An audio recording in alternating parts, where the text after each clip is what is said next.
And he said to me, makes all the sense in the world. And he's told people that, but it's not uncommon. It's uncommon to you guys. It's uncommon to a lot of people. But I got many manuals overseas. It's exactly what a lot of sports teams did. But I found out, why be strong certain times of the year, not all of us? You know, it doesn't make any sense. We could come out to a meet and we're training immediately. We don't have to take 2 weeks off, and you don't take time off, do you? And you're constantly, slowly but surely, getting stronger on everything, and you're not getting hurt. That's the key. So, you got that? Yeah. See, high volume. Yeah. See, one day's high volume, moderate intensity, bars move real fast. The other day, get to a record as fast as you can. Break the freaking record and stop. And so you're rotating through actually. That's right. Next week, you break another record. When you said very like box heights, really big. Box heights, band tensions, deadlift starts is 280, 220, or 280 on the floor. It's 250 or 350 in a power rack, band tension. So we always got all these records. Just go in, you know your record, go in and break it, boom, get out, move on. And train, and just figure out where you're weak and train that area. You know, you're a football coach and you're scoring 40 points a game, but you're losing. You don't need more offense, you need more defense, right? Same thing. And you know, one player can lose your game, correct? One position, they might run over that guy, poor kid. And you see it in the pros all the time. You know, somebody gets hurt, they bring us, kid he just called up. He gets trampled by some great receiver. So that's the same thing. One muscle group can let you down. It can get you injured or stop progress. You know, so are we good? Yeah. Yeah, so you train the same like squat, deadlift, and bench on the same day, or you space like say that lift and then 3 days? No, every 3. No. Speed squatting is Friday. We did high volume. They did like 25 squats at one weight. Okay. Monday he'll max out, and it could be a squat, deadlift, or good morning. Could be a rack pull, a box pull, low box squat. It could be anything. Okay. Now the bench, speed benches today. He did high volume. At least 24 benches, if not double that. Then on Wednesday he works at the max as fast as he can for a single and stops and goes into his assistant exercise. And for a lot of the dumbbells, and right? I mean, ow. A lot of dumbbells, you do a ton of lower back, right? You and Joe train together, and they're just going right up. So he just works on what he's weak at. I mean, don't work on what you like. Work on almost what you probably don't like, but what you need. That's the key. You got it? I mean, yeah. You said you do everything in 3 weeks. 3 week weights, 50, 55, 60 here for explosive, 30, 35, 40. But you change the exercise every week. Every max effort, that exercise has changed. Every 3 weeks for speed stuff, we change the bar. Like you might squat a safety squat bar for 3 weeks, then a bow bar for 3 weeks, then a big camber bar for 3 weeks, and you can do a front squat for 3 weeks. I was talking about Olympic weightlifting. Run these guys because they can't squat. Their whole problem is they can't squat and they got no back strength. So I suggest a box squat. But you could back squat for 3 weeks, front squat for 3 weeks, then overhead squat for 3 weeks. You know, if you could back squat, we'll say 500, train off that. If you could front squat 400, you train 50 to 60 off that. If you overhead squat 350, train 50. See how this works? You catching that now? And it's I'm telling you, every workout is a positive influence on progress. You're not wasting any time. I wasted time for years. It don't do you no good to do 10s when you got to do one in a contest.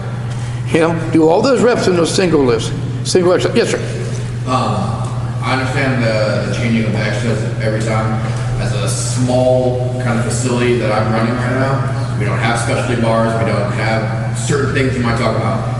How would I go about trying to throw a thing around when I have a straight bar? I had the highest total in the world in 1973. Trained by myself. I had a radio and a mirror. All right. I had a power rack. That power rack had different pins, so I had like 3 pin records. I had a sumo record, conventional record. Had a 17, 15, 13, 11-inch box record. Had a close stance record, a wide stance squat record. Had pin presses because I did all my benches on pins because I didn't have spotters. You know, anything any heavy at all. And then, of course, I did have dumbbells, but that's all I had. So I just made changes on the box heights, the rack heights, the stances. That's how I did it. I mean, nowadays I live on sleds, man. Sleds made me stronger than weights. I have no reason to lie. You pull a sled and he uses the garage truck. We had a guy make one big trip and come back and he was done. No.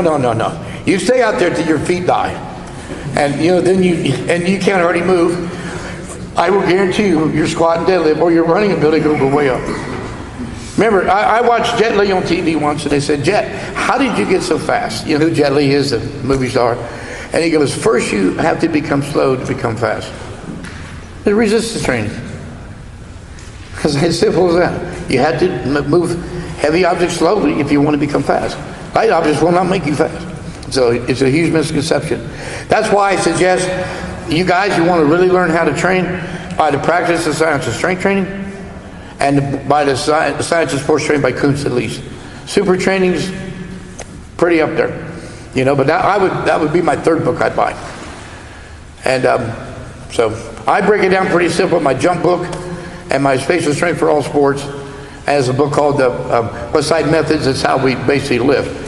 But I'm not the smartest guy in the world, so I break it down where anyone can understand it. It doesn't do any good if you can't understand it, right? And I've done this now. It's been 34 years that I've been doing this. So I got it down pretty good. I have a lot of people come over. The Bulgarian Olympic weightlifting coach been to my place. All these freaking people like that. Dr. Romanov, running expert. Romanov said, if you brought me a runner, I can make it run faster. He's a renowned running expert. He went to every school you could go to. He's from Siberia originally. And I said, if I gave him a runner, he could make him run faster. Same thing. His technique would make my abilities. He would emphasize my abilities, and I would emphasize his.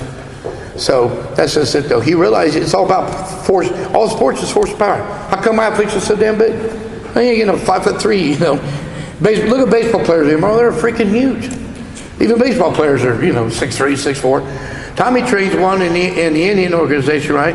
Could not even straighten his arm out. A pitcher. So he comes out. First thing I said, well, where in the hell's your strength coach? And he goes, right here, guy with it. So, but couldn't straighten it. How many months? How many months was that kid couldn't straighten his arm out? A year. So he leaves that day. Could he straighten his arm out? Tommy puts him on a wheelbarrow. Make him walk on a wheelbarrow. And I don't just jerk your freaking arm straight. Bro says scar tissue. Gets his arm straight. Top 87. Now he's still in 91. 293 now. 93. I'm telling you, it's simple. But how do you do it? It's all in the hips. You want to punch someone hard? Build up hip rotation. You gotta know what to build. If you're building the wrong freaking thing, if you're going to build a bridge, make sure you go over the river. Don't build it on one side of the river. You got to know what that's what we're good at. I've done this freaking since I was a kid. I know, like I always thought, I love fighting. And the top fighters, they'll show you something. You're going like jiu-jitsu or Muay Thai. You go, damn, like, why didn't I think of that? It's so simple but I never thought of it. They know what they're doing. They've done it all their life. And so go to people that know, and they'll break it down and be simple to you and save all the time. I mean, why should you spend 30 years figuring something out like I did? Yes? I just want to make sure you're talking about the progression. Hey, one thing for you on the sleds, about 10 trips for the ball players. I don't care what sport it is, tennis. We don't even know. Is it the 17th best tennis player in the world, does our stuff? The 25th sprint swimmer. Send a rugby player, we're big at rugby. Or she just said, Tommy the kid got cut on the rugby team, Australia, come over, works with us, goes back, and captains the World Cup team. See, people look at us like power lift. No. I'll bust your ass in sports. You just give me the people. I can't ever be big for sprinters. But what's going to happen now? So I love numbers. Give me numbers. I run my mouth. I got it. It's all numbers. I love sports, but you can have the best team in the world, but he beats you on a bad day. But when we go, we can beat anybody. But if we don't do bigger numbers, we just lost. See, so I like numbers. It'll make you run. You're going to go faster, or you're going to go heavier. If I don't, I fail, or we fail, whatever. But I 10 sled drags, and you just use the rest period that's adequate for whatever level of preparedness is. If it takes 30 seconds, take it. Take a minute, take it. But cut those rest periods down, make more rounds more intense by cutting the rest periods down. Shorter rest, more work, all right? Training density, you see guys, oh, I work out for 3 hours. Well, dude, you can't take the trash out, you're so weak. Because they're in the gym, but they're not doing anything. You know, training density is the amount of work you do in a training session. It's not how long you're in that gym. It's how much work you do. And see, that's why you understand, we calculate how much these people do. Like, he must do about 11,000 pounds of squats. See, he did what, 560 and 560 and 250 band, that's 710 for 20 lifts, is that right? Add that up. That's in one workout. That's every week. So see the amount of work he does to do what he does? That's why he doesn't go up and down, he only goes up. Got that? Did I ever answer your question or not? Yes, sir. Okay, what is it? I just want to make sure I have. Hurry up. No, I'm kidding. We were talking about progression for the conditioning, 47 seconds, going 40, 37 and a half, 35. Yeah. Back up to 37 and a half, with always 3 down, 1 up. Go like week 1, week 2, week 3, yeah, like 40, because I could go 40, 37 and a half, 35, then drop back to 37 and a half. You know, this is going to take you figured out, till you get down to 25 seconds if you want. But dude, you get there, it's a joke. We used to train, one time I had some Pittsburgh Steelers coming over and some Pitt University guys. So Joe McCoy was a freak, he's a world champion 19. So I said, Joe, let's really mess these guys up. We're going to actually push each other out of the rack, and we're going to use 435 for 12 doubles. And I said, you push me out, and I'll push you out of the monolith. It's like this, get out, you know, we'll really show off.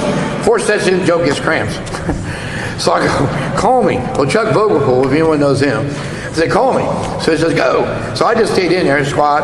I do 12 doubles. I have no oxygen inside my body at all. I'm outside gasping for air for 5 minutes. So finally, when I can talk and didn't die, he goes, man, you got to slow down. I said, well, how fast did you call me? He goes, every 20 seconds.